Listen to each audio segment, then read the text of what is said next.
balobi Maman Marthe nde. Maman Marthe nde. Balobi shop Africa Union. Ezoteka nyonso biloko ya wananini yo Congolais. Olingi ndeko na yo asalisa yo te. Mpona kolia na yo moko babondela yo. Mpona nzoto na yo baboya elengi. Mpo babondela yo. Balobi bio Africa Union. Ezoteka. Tutakola na basinois. Sino kolia pa ya sino kolia nini. Ndeko na yo ezoteka. Bazoteka biloko ya mboka. Ya fresh. Bio na bio.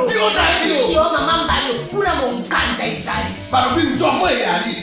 Nkuba baniwa. Balobi enjenje ezali. Zakomba kanganya kwe mpoto ya mbise za. Balobi nyama ya botu ya bokombo to ezaga ne. Kala ngando ndengalani na basi. Oyebike na sutu. Ezako dia na peti. Po Maman Marthe. Ya soro. Po bato comprendre te. Mawa. Ba Congolais. Où allons-nous? Pona kolia na bino moko. Ba kondela bino. Kolia na apeti. Chongo.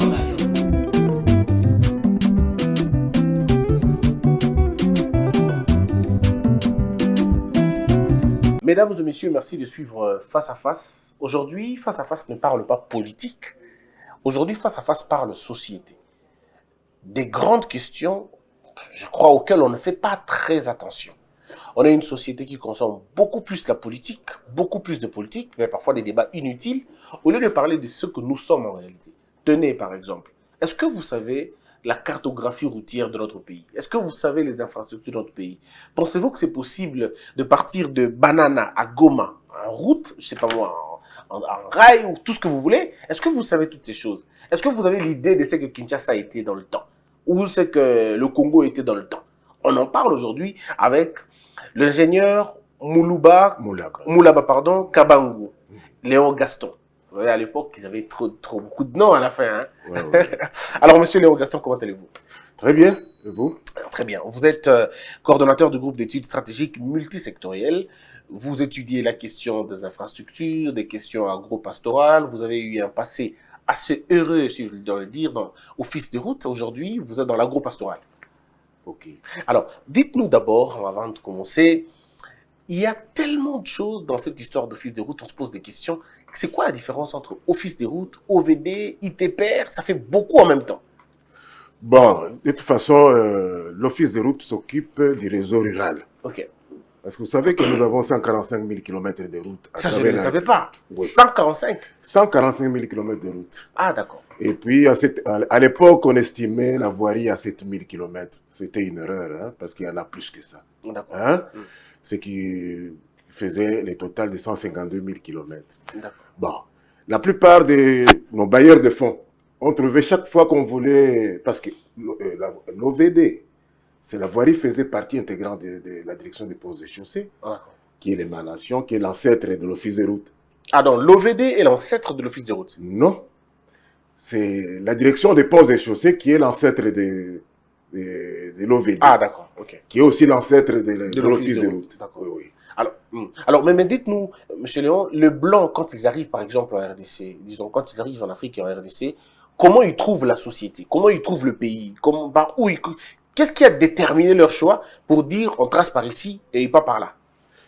Bon, vous savez, à l'époque, la voie de transport la plus facile, c'était la voie d'eau. Ok. Les continents africains, les Blancs ne connaissaient pas beaucoup du continent africain. Ils connaissaient les périphéries de l'Afrique. Ah, d'accord. C'est-à-dire l'océan Atlantique et l'océan Indien. Et les deux points, on dirait qu'il y a, en ce qui nous concerne, nous, c'était en 1492 que Diego Cao a découvert l'embouchure du fleuve Congo à Banane. Hein?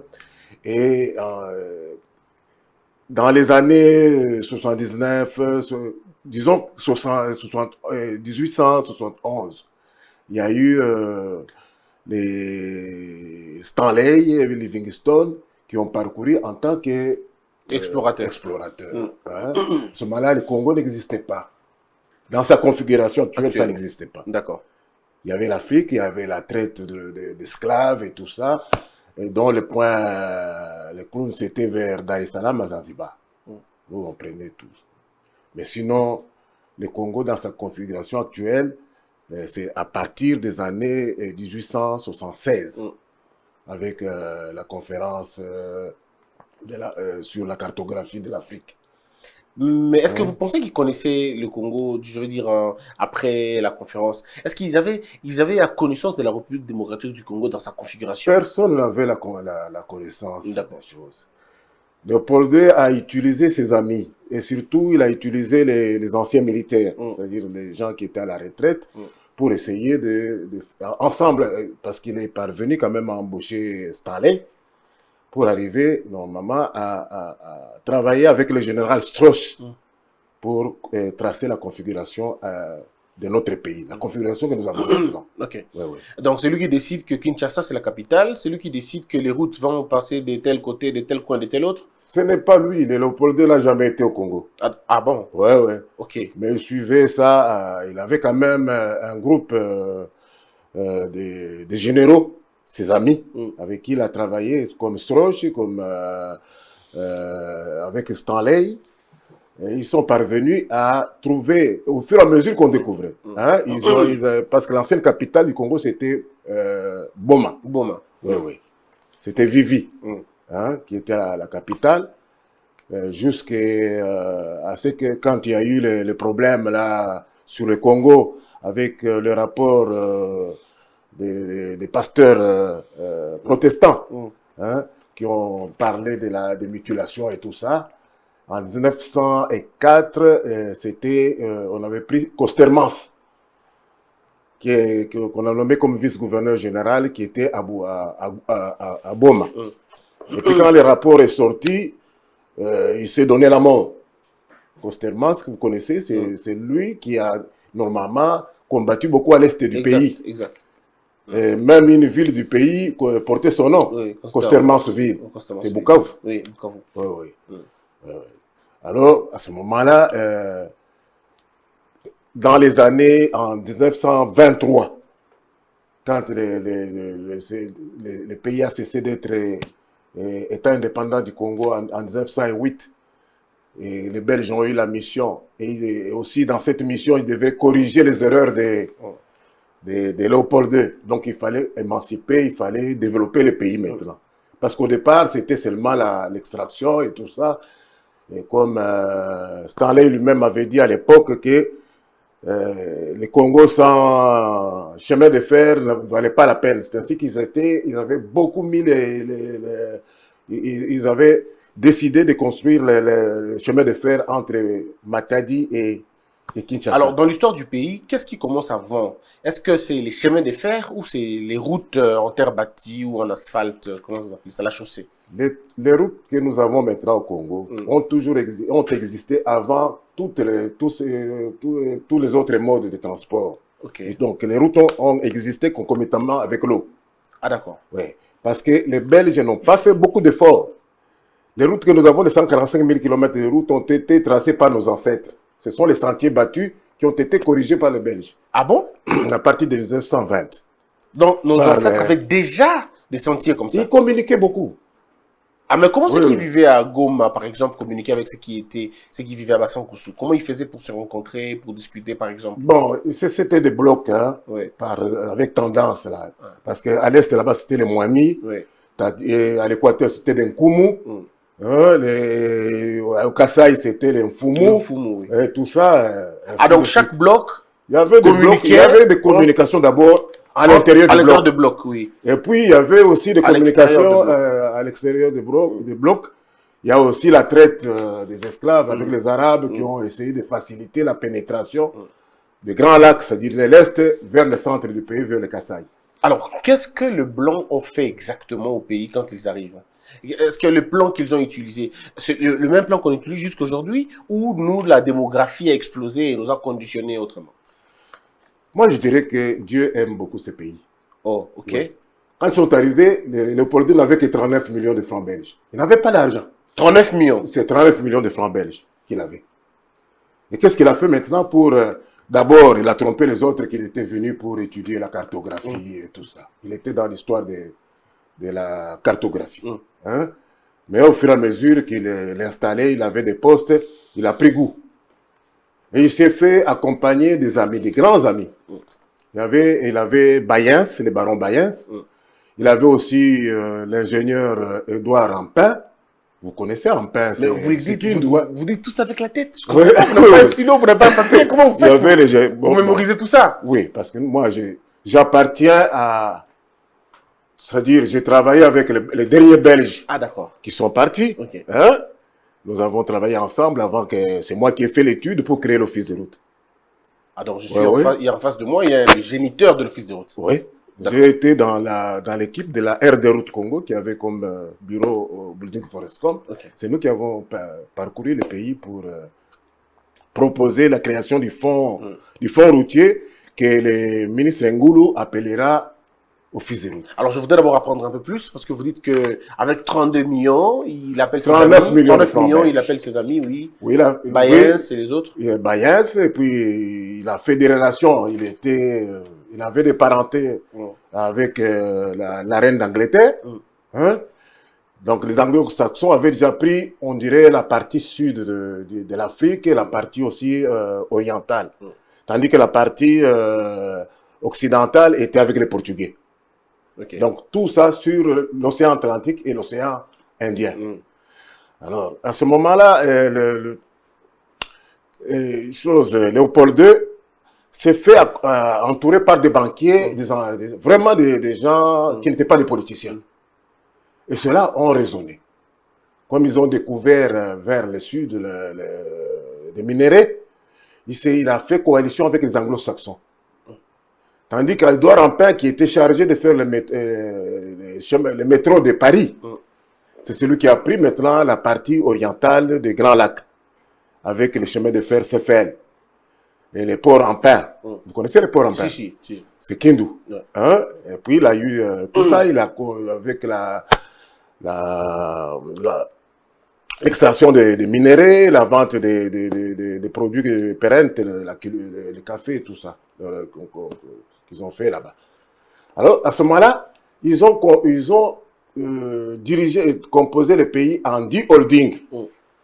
Ce sont les 10 holdings qui ont en quelque sorte composé le pays, qui ont fait de ces pays ce qu'il est advenu aujourd'hui. Les holdings, ça veut dire quoi en français? Les holdings, c'était des bailleurs de fonds, des investisseurs. D'accord. Hein?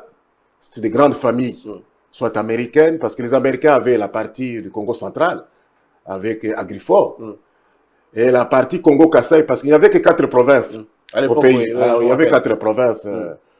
Il y avait Congo-Kassai aussi, qui se terminait aux environs de Kananga. Et la grande partie du Kassai, ça faisait partie du Katanga. Oui, c'était Katanga avec Lubumbashi qui était les qui était dans le Kassai à l'époque. Qui était les chefs-lieux de la grande province du Katanga. Du Katanga, oui. Parce que Mbujima et la partie Mbujima qui appartient au district de Kabinda. Ah, d'accord. Kabinda faisait partie du Katanga. Oui.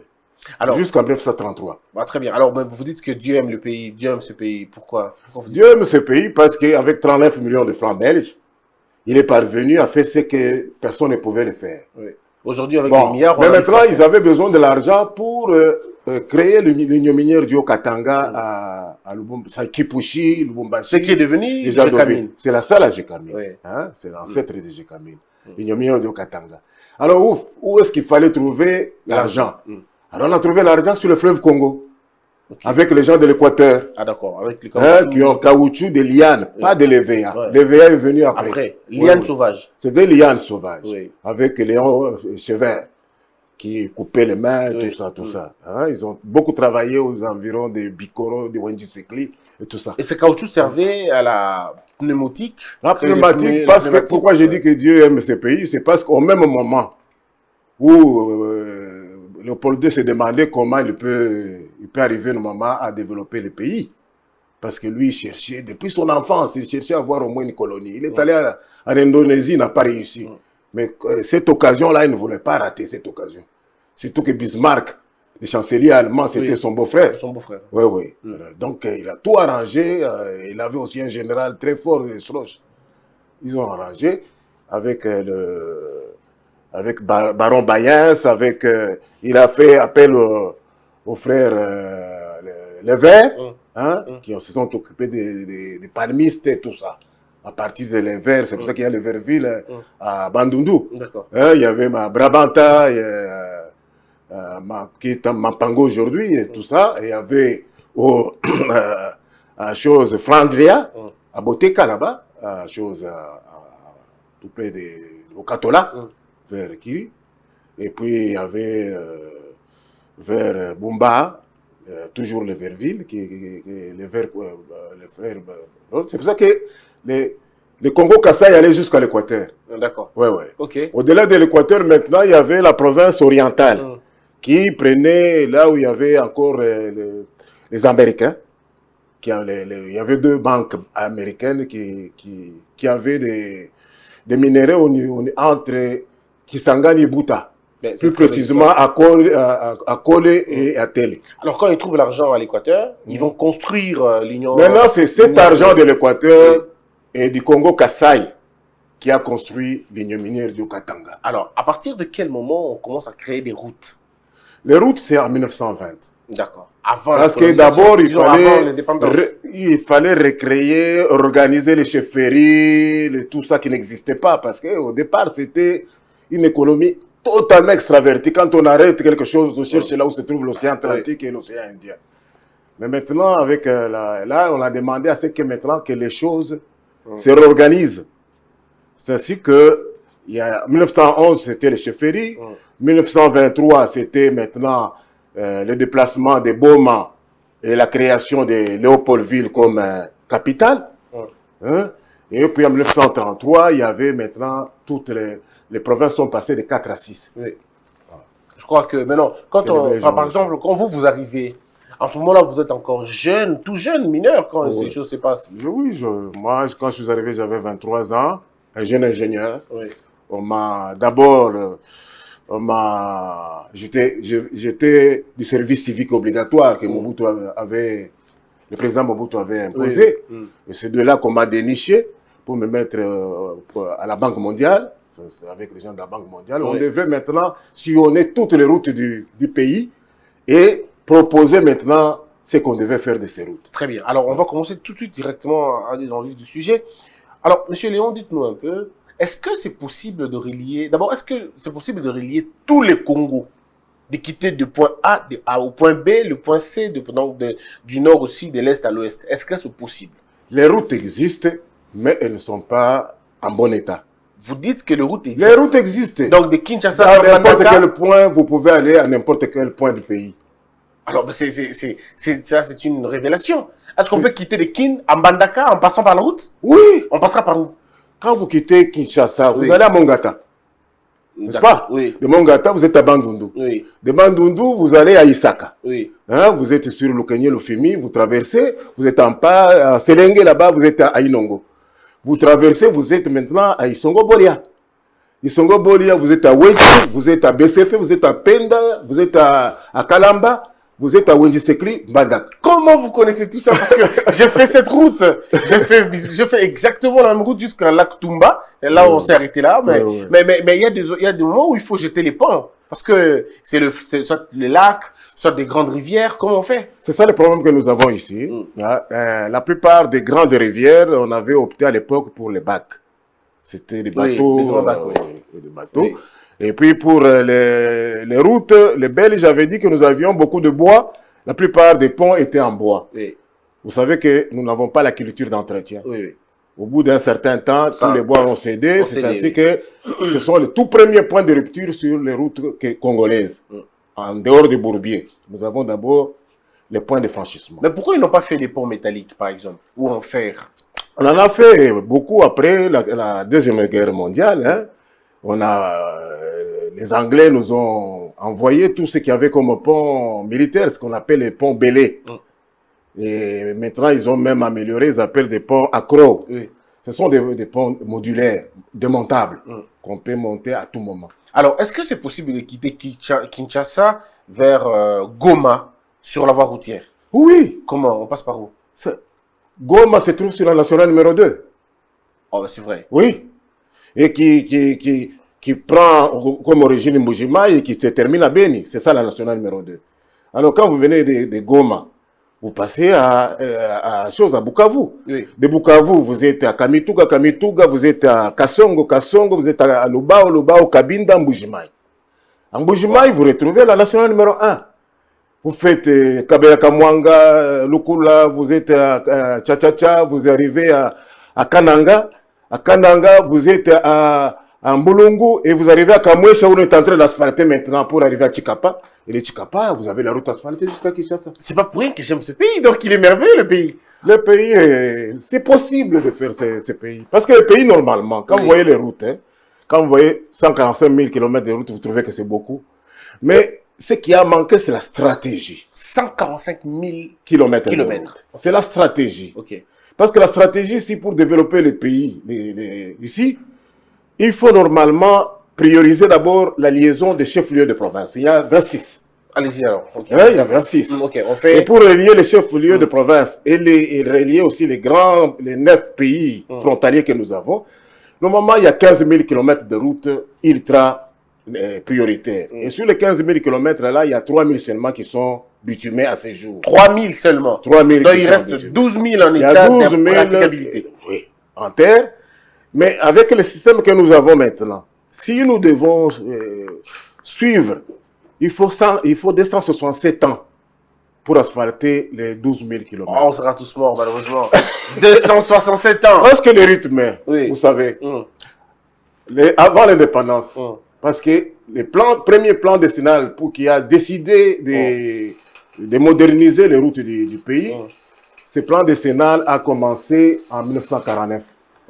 Les Belges n'ont pas eu le temps de le terminer parce qu'il y a eu l'avènement de l'indépendance. Mais ils avaient fait déjà 1500 km de routes bitumées. Ok. Et donc sur les 3000, c'est eux qui avaient déjà fait 1500. 1500. Le président Mobutu est arrivé. Oui. Parce que la Première République n'a pas tellement touché aux routes. Ok. Ils ont fait quelques ponts. Comme les ponts sur la Lobilage, quand vous allez sur la route Mbujima-Kabinda, ça c'était fait en 71 là-bas déjà. Par sur le financement du fonds européen. Oui. Tandis que le président Mobutu en a asphalté 1600. À lui seul? Oui. Pendant 32 ans? Pendant 32 ans. Il 1600. A fait 1600. Ouais. Les Belges ont fait combien de temps? Les Belges ont fait 8 ans. 8 ans, 1000 routes. Ils ont 1500. 1500 km. Ouais. Mais au bout de 32 ans, il fait... Bon, vous voyez que le rendement a commencé à diminuer. Oui, les Belges étaient entre 190 et 150 km par an. Oui. C'était la force des choses, des bitumages. Oui. Tandis que le président Mobutu, lui, est arrivé, au moins quand on voit les choses, il est à peu près à 53 km par an. Oui. Bon, le troisième et quatrième, je ne sais pas, la République, c'est-à-dire Kabila le père, et le président Joseph Kabila, ils ont fait une moyenne de 25 km par an. Donc 500 km à peu près qu'ils ont fait. Alors, quand on voit la moyenne, la capacité de ces pays, dans leur stratégie à eux, qui n'est pas la mienne. Oui. Hein? Ça, c'est leur stratégie. Ça, c'est leur stratégie. On prendra 207 ans. Parce qu'ils ont 45 km de bitumage par an. Hein? Avec tous les moyens additionnels. Si on a suivre, prenez les 12 000 km qui restent, divisé par 45, vous trouvez les 267 km. Et ce sont 267 ans. C'est possible. Alors, c'est pas possible. Mais alors, votre stratégie, la vôtre, elle est laquelle? La stratégie, notre stratégie... Combien de temps il faut? Bon, je vais vous le dire d'abord. Allez-y. Nous avons dit que les 145 000 km des routes du Congo sont en quelque sorte soutenus par deux transafricaines, l'autre qu'on appelle centrale et l'autre qu'on appelle septentrionale. D'accord. Qui relient respectivement l'océan Atlantique et l'océan Indien. Donc vous pouvez quitter de Luanda et arriver à Dar es Salaam en traversant les pays ici. C'est vrai? Oui. Okay. Le problème, la réalité est que les pays limitrophes, leurs routes sont asphaltées. C'est bitumé. Oui. Quand vous arrivez seulement chez nous, c'est en terre, le problème commence. Et tout ça. Mais maintenant, nous avons au moins réussi parce que vous savez, les deux bretelles qui nous relient et qui viennent de l'Atlantique, il y a Banana, ça passe par Kinshasa ici, ça arrive jusqu'à Chikapa, c'est asphalté. Hein? À part les quelques kilomètres entre Boma et Moanda. Hein? Mais sinon, le reste est asphalté. Mais maintenant, de Chikapa, en allant vers Luanda, il y a 201 km qui sont en terre. Mais la BAD est en train de faire les études de bitumage. Dès que vous arrivez à Kandjadi, qui est la frontière, pour aller à Sorino et à Malange, vous arrivez à Luanda, c'est asphalté. Maintenant, de Chikapa, qui est le branchement des deux axes qui relient l'océan Atlantique, c'est-à-dire Luanda et Banana. Ils se croisent, les deux axes se croisent à Chikapa. Hein? Et de Chikapa, maintenant, pour aller à l'océan Indien, vous devez aller à Kananga, passer par Mbujimai, Kabinda, et à partir de Kabinda, vous allez à Lubao. À partir de Lubao, au lieu de continuer à Bukavu, vous allez à droite, vous allez à Kongolo. Kongolo News, vous êtes à Kalemi. Et Kalemi, maintenant, il y a ce qu'on appelle, il y a un transbordeur qui existe maintenant, qui a été fabriqué, qu'on peut traverser le lac Tanganyika pour arriver à Kigoma. De Kigoma jusqu'à l'océan Indien, c'est asphalté. Donc, quand vous voyez la carte chez nous, c'est nous. C'est seulement nous qui avons le problème. Ok. Nous avons 1513 km qu'il faut encore bitumer pour faire la transafricaine centrale. D'accord. Hein? La deuxième transafricaine centrale, ça nous relie de Lagos. Ça passe par Yaoundé, en passant d'abord par Douala. Douala, ça passe par la République centrafricaine à Bangui. Et ça traverse maintenant chez nous par Zongo. Là, c'est asphalté. Chez eux, c'est asphalté. C'est asphalté jusqu'à l'entrée dans RCA. Toute la partie RCA est en terre. Comme chez nous, en fait. Oui. La RCA est en terre. Oui. Et puis, à partir maintenant de Zongo, c'est en terre. Hein? Mais vous allez, c'est ça la transafricaine que j'appelle septentrionale, qui vous amène à Guémena. À partir de Guémena, vous avez quand même la petite bretelle qui vous amène à Kula, sur la rivière Mongala. Et puis, vous continuez encore avec la transafricaine jusqu'à Mombasa. Mombasa, vous avez encore une petite jonction qui va à Businga, sur toujours la Mongala. Qui désenclave en quelque sorte Badolite. Parce qu'à partir de Mombasa, vous allez à Loko, Maniko, Molegbe, vous êtes à vous passez même Molegbe. Molegbe, vous êtes maintenant à chose, à Badolite. Badolite, vous êtes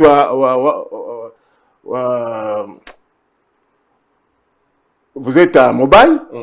Mobaye Mbongo, vous allez maintenant vers Yakoma, en passant par Kotakoli, à Bingzale. Vous êtes à chose. Ça, c'est Mobutu, c'est le côté de Mobutu là-bas, les Yakoma et les autres. Oui.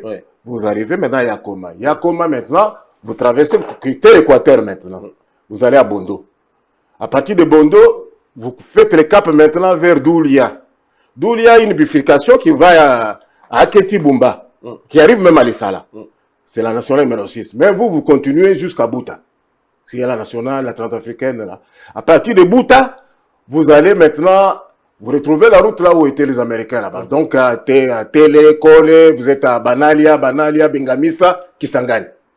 Et de Kisangani, maintenant, vous remontez vers Bafouassende, à Vakubi, Nyanya, vous êtes à Epoulou, là où se trouvent les choses. Après Epoulou, vous vous retrouvez à Mambasa. Mais vous êtes merveilleux, vous connaissez tout ça par cœur. Oui, vous vous retrouvez à Mambasa. De Mambasa, vous allez à Komanda. Alors, Komanda, vous retrouvez maintenant la nationale numéro 27 qui monte vers Bounia, qui va à Magui, vers la chose. Mais vous allez vous courber, vous allez maintenant vers Ben, Oicha. Erengeti d'abord, Oicha. C'est là où se trouve la rébellion maintenant. Et vous arrivez à Beni. De Beni, vous allez à Kassindi, vous êtes à la frontière avec l'Ouganda et vous retrouvez la route asphaltée jusqu'à Mombasa, donc au Kenya, sur l'océan Indien. Alors, la question de savoir, on a combien de routes, effectivement? Combien de routes nationales? Bon, nous avons, vous savez, il y a 43 routes nationales. D'accord. Dans ce qu'on appelle les classements de routes actuellement. Que moi, personnellement, je conteste. Parce qu'il faut revenir à une autre classification routière. Ok. Qui avec les moyens qu'on va développer quand on va parler de l'agropastorat. Oui. Parce que, pourquoi je suis entré dans l'agropastorat? Parce que c'est là où se trouve le secret pour... construire les routes. Non, pour financer les routes. Alors, avant d'abord d'arriver là-bas, on a 43, vous dites 43... Selon la classification actuelle. Il y a 43. 43. Ouais, mais est-ce que les 43 là font partie de 15 000 km Non, les 43 au total vous font 20 800 km à peu près. Hein? Plus maintenant, entre eux, il y a les routes qu'on appelle maintenant provinciales, qui étaient des routes régionales. Bon, les tout régionales et nationales vous font 58 000 km. Tandis que les routes qu'on appelle parfois dessertes agricoles, chacun a sa dénomination. Quand je suis l'appellation à la radio-télévision, je ne comprends rien. Chacun a sa dénomination. Ce sont les 87 000 km qui restent là. À l'époque coloniale, on les appelait des routes d'intérêt local, et puis des routes, des chemins publics et des chemins privés. Est-ce qu'aujourd'hui, par exemple, on compte aussi l'avenue, je prends une avenue comme ça, la route, par exemple, l'avenue, comment on appelle ça, Baudouin, non, c'est pas Baudouin, je crois pas. Kasavubu, par exemple. Est-ce que l'avenue Kasavubu est répertoriée dans vos routes là? Non. L'avenue Kasavubu fait partie de la voirie. Ah, ok. Mais, compte tenu des difficultés de financement de la voirie, on avait dit que toute route nationale qui traverse une ville doit être considérée, doit être prise en charge. Est-ce que la route de C'est comme nous avons la route de bypass. Oui, bypass. Ça appartient à l'office de route. Ah, d'accord. Jusqu'à l'échangeur, ça remonte maintenant vers Njili. Kenge, là-bas, c'est l'office de route. Est-ce que Elengesa, alors, la route de Elengesa dont on parle là? Elengesa, non. Elengesa, c'est la ville. C'est la ville. C'est la ville. Ok, non, on ne compte pas ça dans les... On ne compte pas ça. C'est une long kilomètre là. Elengesa, c'est la bretelle qui fait la jonction des bypass et de Kasavubu au niveau de Mariano. Alors, revenons dans l'office de route, parce qu'il faudrait en parler. Monsieur Léon, comment vous nous expliquez que lorsque vous créez l'office de route, c'était avec quelle idée pour répondre à quel besoin? Au début d'abord. Au début, quand nous avons fait, nous, l'investigation, on a trouvé que la plupart de temps, on n'avait pas assez de moyens. Donc, on libérait très peu de moyens pour les routes rurales. C'est ainsi que la Banque mondiale avait demandé à ce qu'on puisse faire maintenant en priorité les routes rurales, qu'on les sépare avec ce qu'on appelle les routes urbaines de la voirie. Alors, ça c'était l'idée. Mais prenons par exemple une seule ville, prenons Kinshasa, parce qu'on va revenir sur la grande question de l'agro-pastorale. Mais Kinshasa, comment nous nous retrouvons dans une situation où celui qui est à Kingasani n'a qu'un seul chemin pour arriver en ville ici, par exemple au marché central? Pourquoi il n'a qu'un seul chemin? C'est pour ça que je veux dire qu'il y a un manque de planification qui a fait que cette ville de Kinshasa, quand moi je suis arrivé dans les années 63, ne comptait que 400 000 habitants. 400 000, aujourd'hui 400 000 habitants. 12 millions ou plus. Et cette ville a été construite avec un certain plan par les Belges, en utilisant les 5 ou bien les 6 rivières qui sont au-delà de la rivière d'Ndjili comme étant ce qu'on appelle les collecteurs principaux. Il y avait Makelele avec ses deltas, il y avait Kalamu avec ses deltas, il y avait la rivière Gombe avec ses deltas, il y avait la rivière Bichakuchaku avec ses deltas, il y avait la rivière Lukunga avec ses deltas, avec la rivière Mbinza. Mais on ne connaît pas tout ça. Ça, c'était au-delà, en deçà de Ndjili. Parce qu'à cette époque-là, il n'y avait pas beaucoup de communes ici. Ici. Hein? Et tout ça qu'on appelle Bumbo aujourd'hui, qu'on appelait Sinalco, c'était ce qu'on appelle comment est-ce que je ne sais pas comment vous appelez ça aujourd'hui en français, je ne connais pas. Banlieue, non? Banlieue, c'est quand même avec beaucoup de respect. Mais ça s'appelle autrement. Oui, et puis au-delà de la rivière Ndjili, il n'y avait pas beaucoup de choses parce qu'il y avait seulement Ndjili et rivière Sanga. Là, c'était facile. À ce moment-là, Massina n'existait pas. C'était la brousse. Parce que c'était réservé au poste de télécommunication. Oui, poste de télécommunication. Mais c'est la même chose. Celui qui a l'UPN, pour arriver jusqu'à Kitambo Magasin, je veux dire Kitambo Magasin, il n'a qu'une seule voie. Pour arriver à la gare centrale, une seule voie. C'est maintenant qu'il faut repenser avec l'expansion de la ville de Kinshasa qui n'était pas. Est-ce possible aujourd'hui? Oui, c'est possible. Il y a l'intercommunal qu'il faut le faire. L'intercommunal, c'est celle qui passe de la foire, qui passe vers Kianza. Parce que Kianza, c'est moi qui ai fait Kianza. Alors, dites-nous. Parce que c'était fermé. C'était en 72. Parce que la route s'est terminée à Lemba Terminus. D'accord. Donc, Ngabala, il n'y avait pas de liaison. C'est ainsi qu'on m'avait demandé, moi, parce qu'on m'a donné à une certaine époque la direction de la voirie Kinshasa. Voirie nationale. Ok. J'étais chef de département adjoint. Et c'est vous qui avez fait... C'est moi qui ai fait ça. J'ai fait Kianza. avec les étudiants, des agents envoyés. Avec les étudiants. Oui. Mais aujourd'hui, c'est parti. Nous avons fait 3 avenues ici, 4 avenues à Kinshasa. Lesquels? Nous avons fait Kianza, nous avons fait le boulevard Tchati sur une bande, parce que les Belges avaient asphalté la bande qui est du côté ministère des Travaux Publics, Oui. pour aller au Grand Hôtel. Mm. La route qui va jusqu'au palais de la Nation. Oui. Bon, si nous avons fait ça avec les étudiants. Nous avons fait aussi Itaga. Oh, Entre Willery et 24 la novembre. grande avenue, c'est vous qui l'avez Itaga, fait. c'est nous, avec Avec les étudiants. les étudiants. Oui, c'était didactique. Mais pourquoi c'est impossible Et aujourd'hui? puis nous avons fait l'avenue qu'on appelait Hélène et Monette à Djelom Biza Pigeon. Mais pourquoi c'est devenu impossible aujourd'hui d'utiliser le même méthode que vous avez fait? Impossible, il n'existe pas. Dans ces pays, aussi longtemps qu'on ne va pas utiliser la formule VMQ carré, il n'y aura pas de progrès. Ça veut dire quoi? VM, c'est la matrice de toutes les volontés.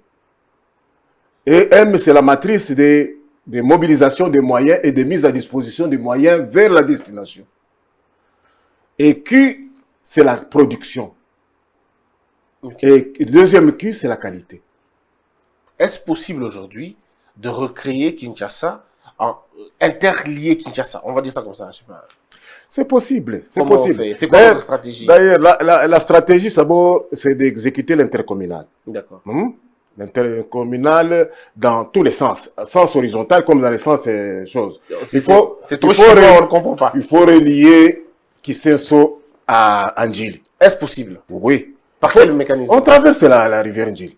On jette des ponts? On jette les ponts. D'accord. Anjili. On jette aussi les ponts en deçà de la station de régie des eaux à Massina là-bas. Massina et des bonhommes.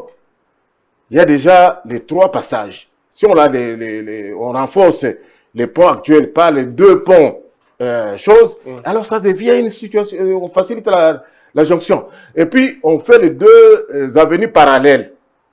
Il y a Kulumba. Oui, Kulumba. À partir de l'aéroport. Kulumba, oui. Qui traverse même Kingabwa. Mais qui s'arrête un peu à un moment donné. Non. Bon. Là où ça s'est arrêté? Ça, c'est dans leur programme. Moi, je ne connais pas. Je ne connais pas. Moi, je vous trace, c'est mal la ligne. Ah, d'accord. De Kulumba, ça passe jusqu'où? Kulumba, ça va aller jusqu'à Kingabwa.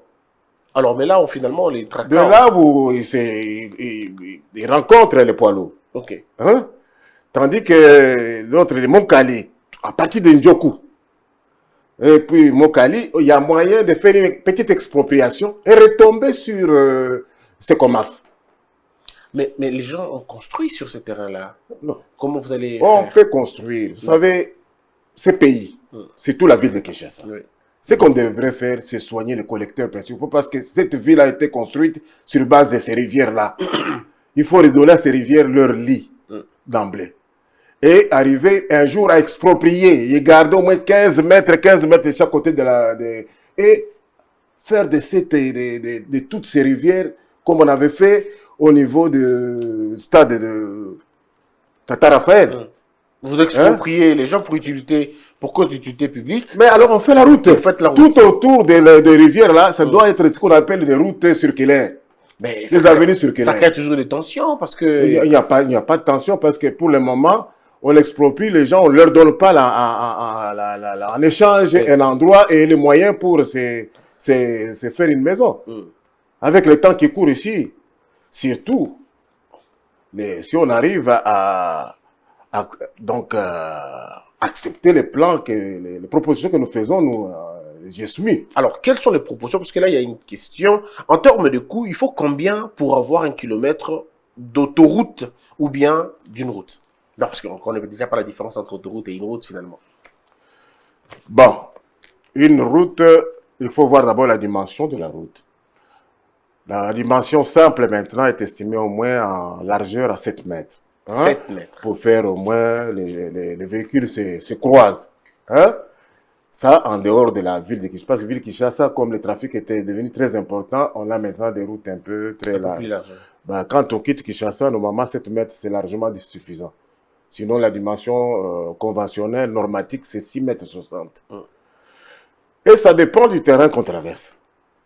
Ça peut aller de 350 000 $ au kilomètre à 900 000 $ km à Ras Campagne. Ça veut dire quoi, Ras Campagne? Ras Campagne, c'est-à-dire que nous sommes en dehors de la ville. En dehors de la ville, pourquoi le prix est moindre? Parce qu'il n'y a pas beaucoup de canalisation, il n'y a pas beaucoup, tandis qu'en ville, il y a beaucoup de servitudes. Beaucoup de servitudes. Mais que dites-vous de ce qu'on voit à Kin aujourd'hui? 2 km, ça coûte 6 millions de dollars. Les gouvernements décaissent comme ça. Moi, 7 millions de dollars pour 2 km, pour 3 km. Je ne vais pas entrer dans cette histoire chimérique parce que c'est en dehors de toute réalité, toute norme. Ouais. Parce que la route, en quelque sorte, c'est la structure de la chaussée qui compte. Vous avez la fondation, l'assise de la route. Ici à Kinshasa, c'est le sable, nous avons c'est sablonneux. Après, vous devez traiter la fondation pour que la fondation soit solide, qu'il réponde au moins à un certain tonnage. Et puis, vous devez constituer maintenant la couche de base. C'est celle-là qui supporte tout le poids de toute la circulation. Parce que les pneus là, ça diffuse le poids maintenant, c'est à travers la couche de base. Et cette couche de base, à l'époque coloniale, était de 32 cm. Mais maintenant, nous montons jusqu'à 50 cm. Okay. Et bon, quand on traite au ciment, ça a un prix. Quand on traite au béton, ça a un prix légèrement supérieur. Donc, ça dépend. Et puis, si on recourt seulement à macadam à l'eau, ça coûte moins cher à Kinshasa parce que il y a beaucoup de carrières concassées le long du fleuve. Alors, moi, je veux avancer. Moi, je viens de l'Équateur. Je suis de Mbandaka. Et donc, on a grandi, on a vu des routes qui ne se sont jamais délabrées malgré qu'on n'a pas entretenu. On est né, on a trouvé ça, on a grandi, on l'a laissé. Mais on arrive à Kinshasa, on nous crée des routes. 2 ans, 3 ans plus tard, plutôt des routes visiblement belles, hein, très belles, colorées et tout. Mais 2 ans, 3 ans plus tard, ces mêmes routes accusent des fissures, se détruisent. Alors on se pose la question, c'est quoi le problème? L'intelligence, ceux qui l'ont fait ne sont pas professionnels. C'est quoi le problème? Bon, il faut d'abord, il y a le comparable et l'incomparable. Oui. Le trafic à Mbandaka, c'est un trafic, qu'est-ce que je peux dire? C'est un petit trafic. D'accord. Il y a un véhicule qui va, qui rentre. Tandis qu'ici, c'est toute la journée, la route est sollicitée. Oui. Le trafic est intense. Bon. Ce que vous dites là, votre préoccupation, ça mérite quand même une réponse. La réponse est que la plupart des routes qu'on construit maintenant ne sont pas contrôlées. Il n'y a pas de contrôle technique. Et puis, d'autres ne sont même pas soumises. Certains travaux ne sont pas soumis à l'étude. Ah bon? Moi, je vous donne l'exemple. Le président Laurent Kabila Père m'a demandé un certain 8 juin 2000, asphaltez-moi la route, le boulevard Triomphal. On s'est regardé, on a dit, le président ici met tout le monde en prison. Il va nous demander il faut terminer les 30 pour le défilé. Oui. J'ai appelé mon adjoint qui était Chalonda, il m'a dit, qu'est-ce qu'on fait? On a regardé, on a dit que si nous refusons ici, on nous arrête. Si nous le faisons, bon, on a dit, bon, puis finalement, on s'est décidé. Le 9, le matin, la lettre est arrivée, et Boussé Falaï, le directeur du cabinet, nous a donné. Avec M. Boussima aussi? Bon, Boussima était à ce moment-là chassé de l'office de route. Qu'est-ce que j'ai fait? Celui qui a facilité le retour de l'ingénieur Boussima, c'était l'ingénieur Simbiliabo, qui était mon directeur. Oui. Quand je l'ai mis sur le chantier le 9 juin, à 8 h du matin, il m'enverra un message en disant que l'unique niveleuse que nous avons mis sur le chantier vient de tomber en panne.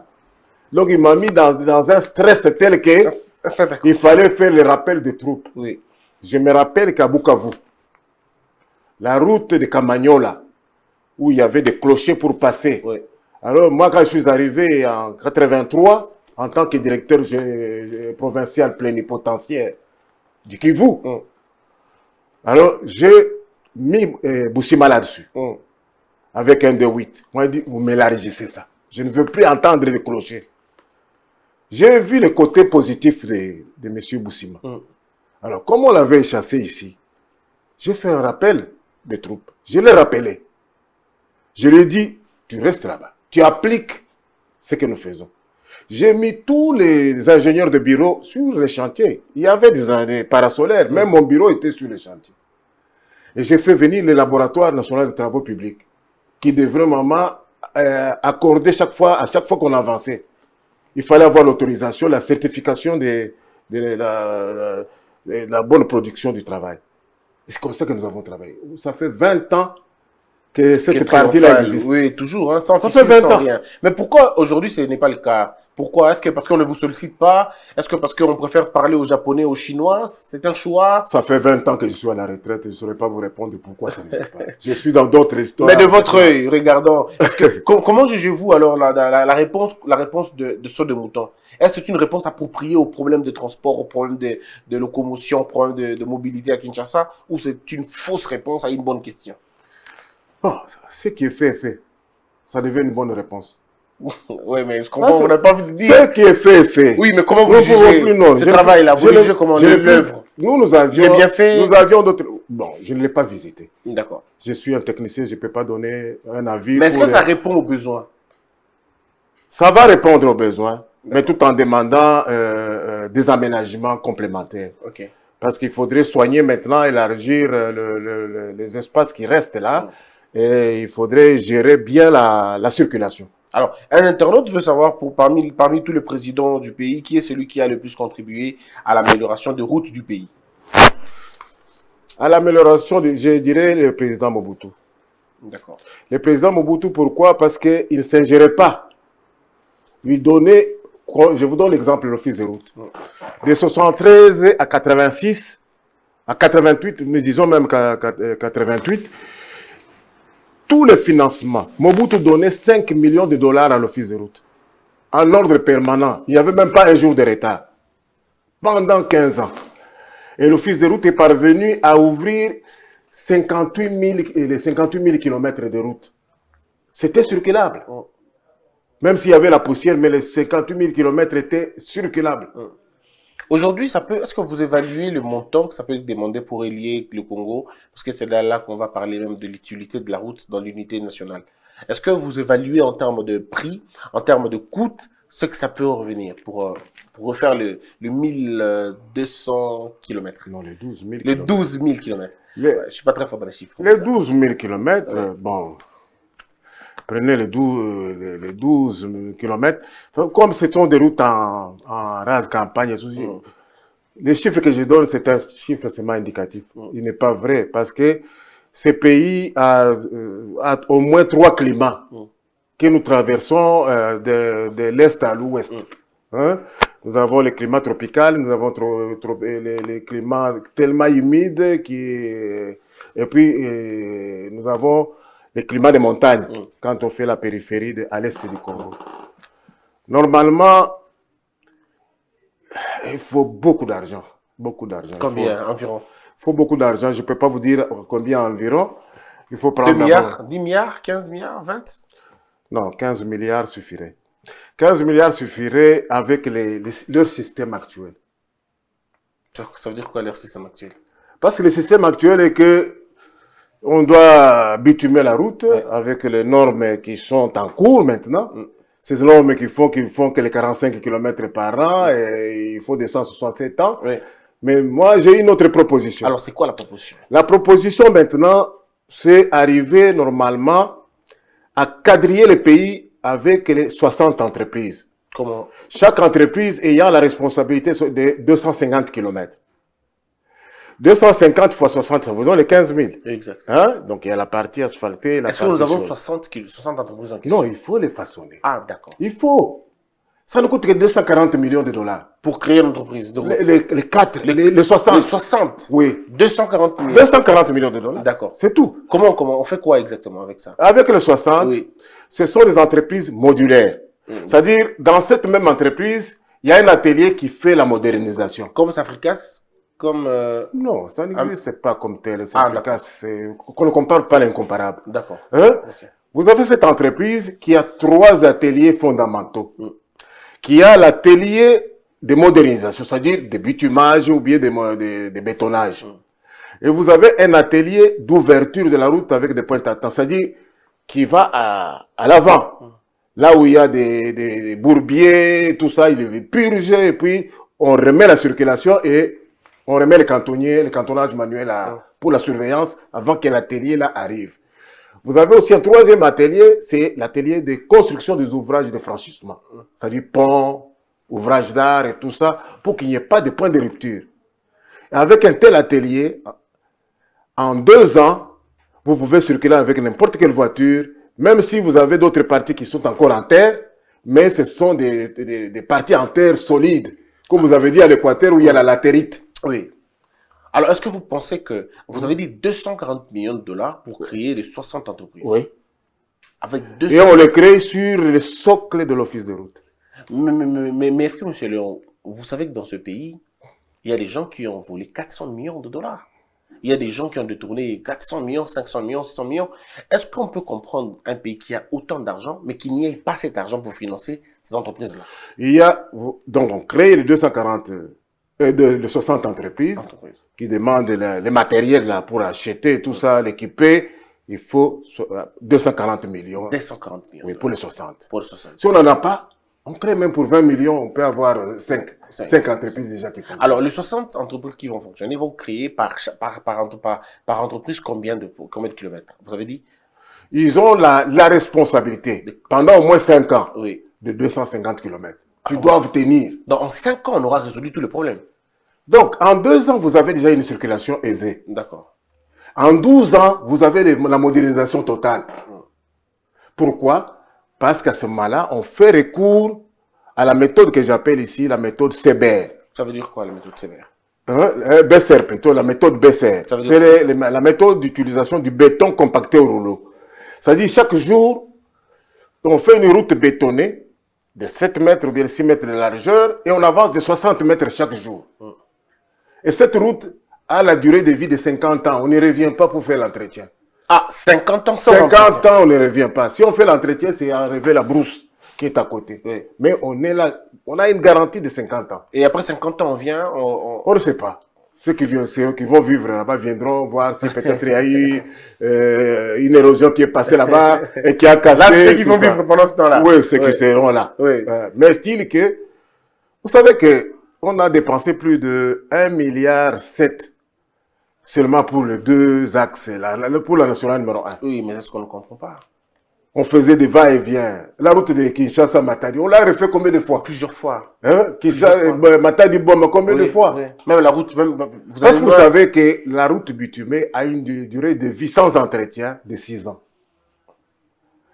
De 6 ans à 15 ans, ça joue maintenant, supporte comme ça. Oui. Et puis après, il y a les faïençages qui se montent, l'eau commence à pénétrer, et il y a des arrachements que vous appelez des trous.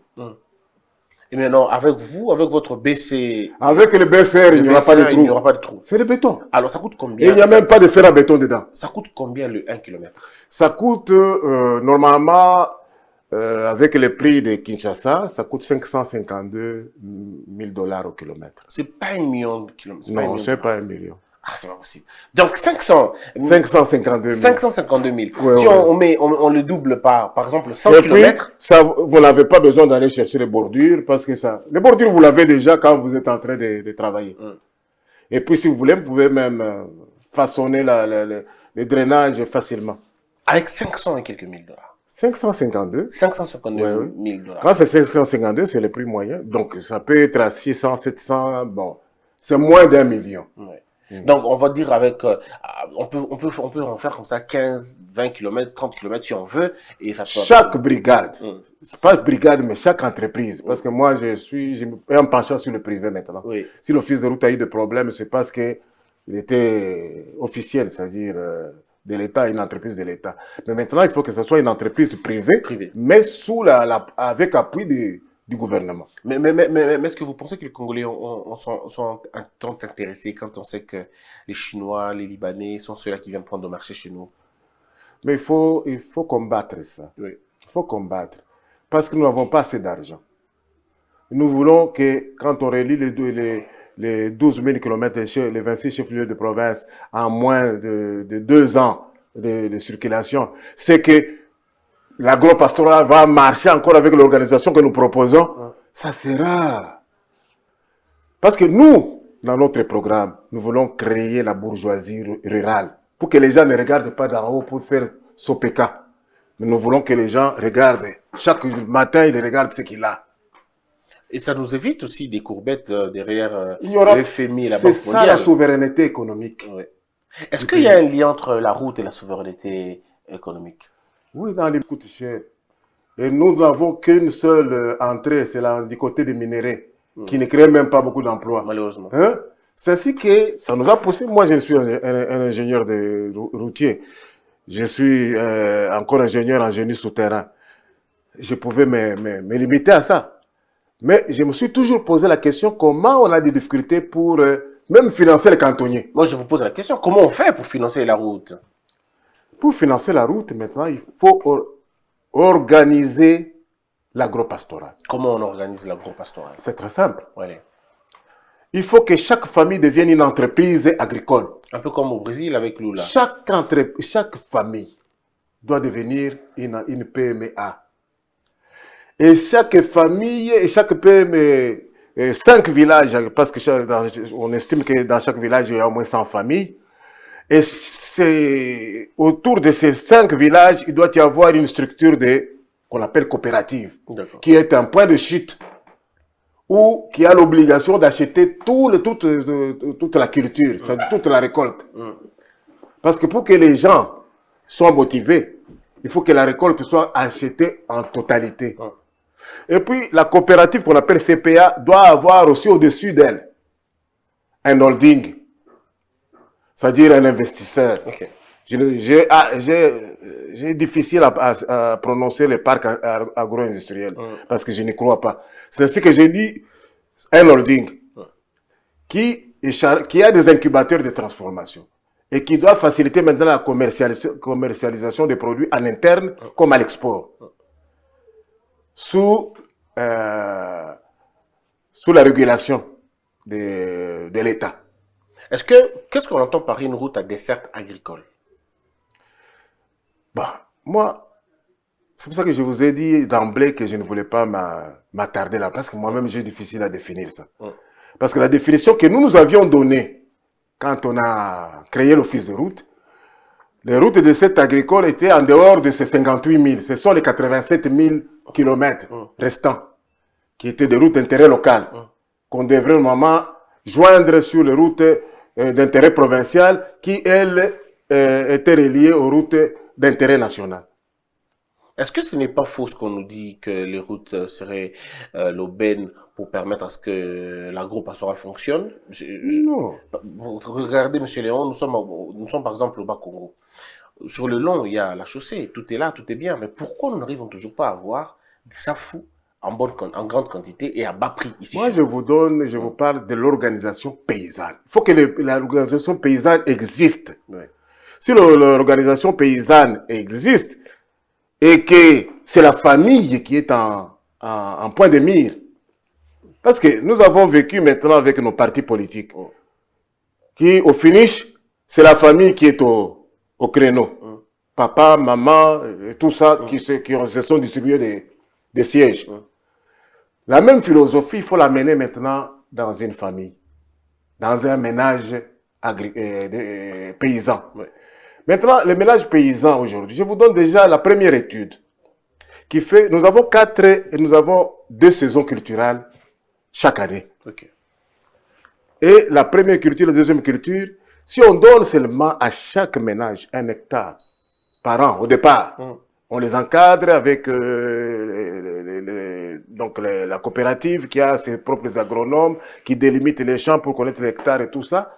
Et puis, on crée au village les comités d'encadrement des villageois. C'est un jeune qu'on met dans la notabilité, parce que la notabilité était constituée toujours des vieux. Mais on met en moins 2 jeunes qui savent lire et écrire, qui restituent en quelque sorte la vie quotidienne, qui font les tableaux de bord du village. Alors, quand vous avez ça, à chaque récolte, toute la récolte est acheminée vers un point focal connu par les villageois. Okay. Et c'est payé totalement. Donc, le villageois n'a plus de problème.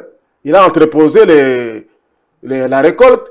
Maintenant, c'est la coopérative maintenant qui prend toute la récolte, qui achemine vers le holding. Okay. pour la transformation et la commercialisation. Et la première et la deuxième année, on fait la formation des villageois, comment ils peuvent payer le fisc. Parce que comme on le paye à partir de la coopérative, avec leur accord, il y aura ce qu'on appelle le paiement à la source de la fiscalité. Ok. Donc vous aurez une assiette fiscale énorme. Énorme. Un peu plus d'ailleurs que ce qu'on gagne dans les mines et autre chose. Ça dépasse parce que les mines ne peuvent pas créer 1000 emplois, 2000 emplois, 3000 emplois comme ça.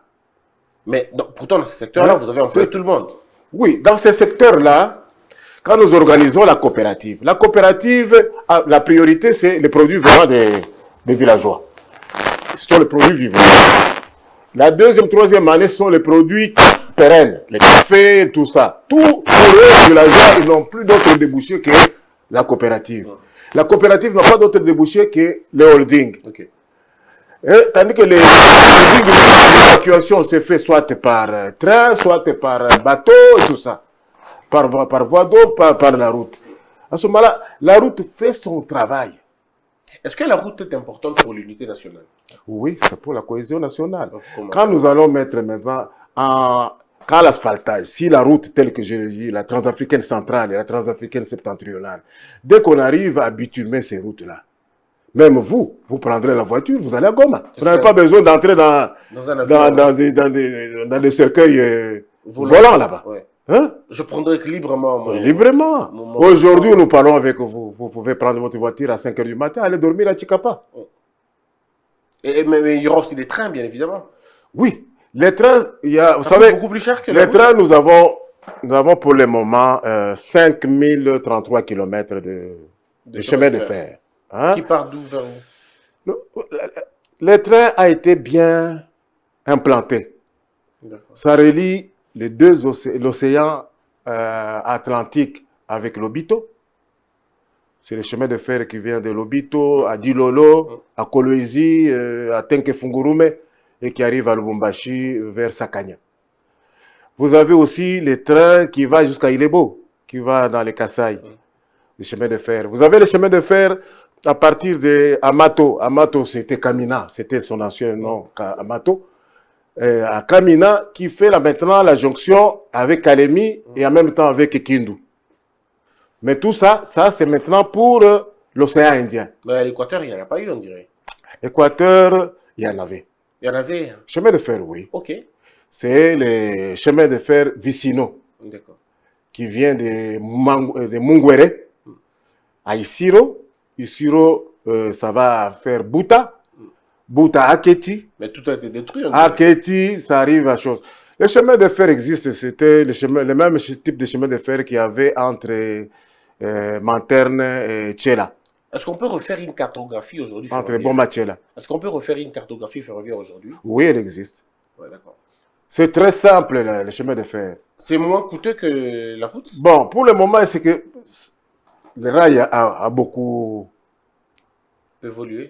C'est un ancien rail. Hein. Ouais. Ça fait plus d'un demi-siècle que nous avons tous ces rails-là. Il faut voir le comportement des rails. Oui. Il faut voir le comportement des traverses.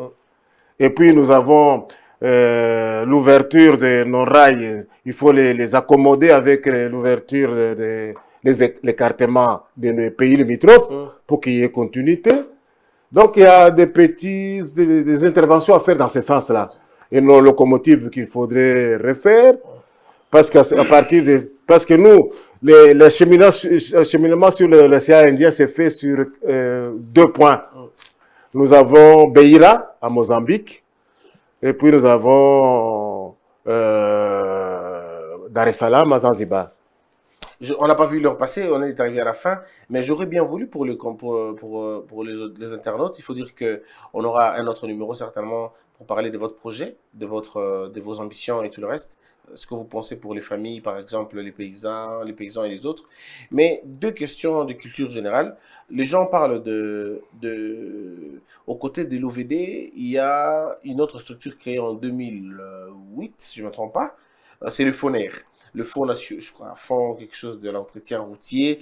Est-ce que ça existe aujourd'hui? Est-ce qu'on peut parler de ça même aujourd'hui? Bon, quand j'ai parlé des 60 entreprises à créer, pour 240 millions, mais il fallait maintenant avoir de l'argent pour un fonctionnement annuel Oui. de chaque entreprise qui est estimé à 1,2 million. Donc, il fallait dégager à peu près 72 millions pour les 60 entreprises pour qu'ils fonctionnent normalement à partir du Trésor national. Oui. Cet argent existe. C'est les FONER. Les fonds d'entretien routier, il faudrait maintenant revoir l'ordonnance et revisiter de manière à ce que cet argent puisse servir même à ça. Ouais. Alors, et c'est quoi le ring alors? Le ring national aujourd'hui? Bon, le ring, c'était l'appellation du musée Laurent Kabila. Oui. La route nationale, ultra priorité, les 15 000 que nous disons aujourd'hui, lui a appelé ça en ring 1 et ring 2. Mais il a parlé de 30 788 km. C'est pour ça que j'ai dit ring 1 et ring 2. Ah, d'accord. Ring 1, c'est les 15 000 km. D'accord. Ring 2, c'est la différence. Ok. Voilà. Alors, pour terminer, si aujourd'hui on veut avoir, parce que déjà là vous nous avez montré une voie aussi optimale que possible, que c'est très possible de relier toute la RDC par la voie routière et aussi par la voie ferroviaire. Ouais, ouais. C'est juste une question de volonté. Si on y met 60 entreprises sur terrain, dans 5 ans, dans 2 ans, on a déjà une circulation. Dans 5 ans, on est moderne. Dans 12 ans, on est allé plus loin. Ouais. C'est ce que vous dites. Ouais, c'est ce que j'ai dit. Très bien. Et il faut, ça demande 240 millions de dollars Pour créer les 60 pour créer les entreprises. 60 entreprises Ouais, et 1 million, vous dites. Pourquoi je parle de 60 entreprises? Oui. Il y a certains endroits où les bailleurs de fonds ne financent pas facilement. Oui. Tandis que si les entreprises que nous allons créer ont la possibilité d'être au moins au moins 2 dans chaque nouvelle province. Hein? Et ça nous règle le problème. Est-ce que Ça, la route peut arrêter la question du tribalisme, vous pensez? Vous savez, la route elle-même ne va pas arrêter. Mais l'agro-pastorale, dans les propositions que je viens de vous dire, parce que l'agro-pastorale, parce qu'on ne s'est pas beaucoup attardé, Oui, on en parlera ça prochainement. permet de créer 40 millions d'emplois stables. 40 millions. Oui. Parce que vous avez 80 000 villages maintenant, répertoriés par la CENI. Vous avez 100 personnes par village. Ça fait à peu près 8 millions de PMA. Je voudrais même je voudrais qu'on en parle prochainement. Sinon, ça nous prendra, on risque de survoler une question aussi importante comme celle-là. Alors, merci beaucoup. En tout cas, je dois rappeler que vous êtes coordonnateur du groupe d'études stratégiques multisectorielles. Vous êtes très intéressé par l'agro-pastoral. Et nous, dans l'agro-pastoral, on entend aussi les produits vivrifiés, je crois. On entend les fermes, on entend tout ça. Mais comment on fait pour arriver? Je crois que vous nous répondrez dans le prochain numéro. Avant vous aurez des millionnaires paysans. C'est vrai. Parce que la bourgeoisie sera chez les paysans. Ils n'auront même pas le temps de regarder l'autre pour faire le tribalisme. On n'aura même pas besoin d'aller voir. Il n'y aura même pas la milice. Okay. Il n'y aura même pas de Koulouna. Parce que le Koulouna, c'est le problème, c'est la guerre entre l'espoir et le désespoir. Wow. Ingénieur Moulaba Kavangou, Léon, Gaston, mesdames et messieurs, nous allons nous arrêter là aujourd'hui pour vous dire que prochainement, on revient pour parler de cela. Vous avez vu toute une émission sans parler politique. Donc, il est possible de revenir pour parler avec monsieur Léon sur comment créer de l'emploi à partir de l'agro-pastoral. Comment créer? Peut-être qu'un autre jour, il nous parlera de la pêche, de l'élevage et bien d'autres choses aussi, parce qu'il faudrait en parler finalement. Que nous ayons des Congolais, quand on parlera de l'homme le plus riche, qu'on ne nous dise pas que c'est Indrix ou c'est Kimix, mais qu'on ne nous parle pas de c'est Ahmed, non. Qu'on nous parle de Bongelemba, qu'on parle de Kadima, qu'on nous parle de Kivuata et de bien d'autres choses. Merci beaucoup, en tout cas, merci beaucoup, monsieur Léon. C'était un grand plaisir de vous retrouver. Merci beaucoup. Je vous retrouve très prochainement. Portez-vous bien, que la peur quitte nos esprits et que Dieu bénisse les RDC.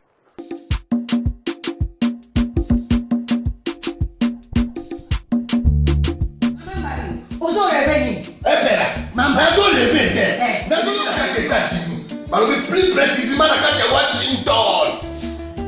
Maman Martin Maman Martin shop Africa Union. Mais quand tu as biloko ya wananini yo congolais olingi ndeko na yo asalisa yo te mpona kolia na yo moko babondela yo mpona nzoto na yo bakoya elengi mpo babondela yo balobi bio Africa Union ezoteka totakola na basinois sino kolia mpe ya sino kolia nini ndeko na yo azoteka biloko ya mboka ya fresh Ya- bio eh. bio na bio Bio na bio. yo mama mbayo kuna monkanja ezali balobi nzomo eyali enkuba baliwa balobi enjenje ezali zakombaka ngai na mpoto ya mbisi eza balobi nyama ya botuli ya bokomboso ezaga te tala ngando nde ngalali na basi oyebi ke na sutu eza kolia na peti po mama marke ya solo po bato comprendre te mawa bakongolais ou allons-nous ualonu mpo na kolia na bino moko bakondela bino kalinyo kolia na apeti nzongo na yo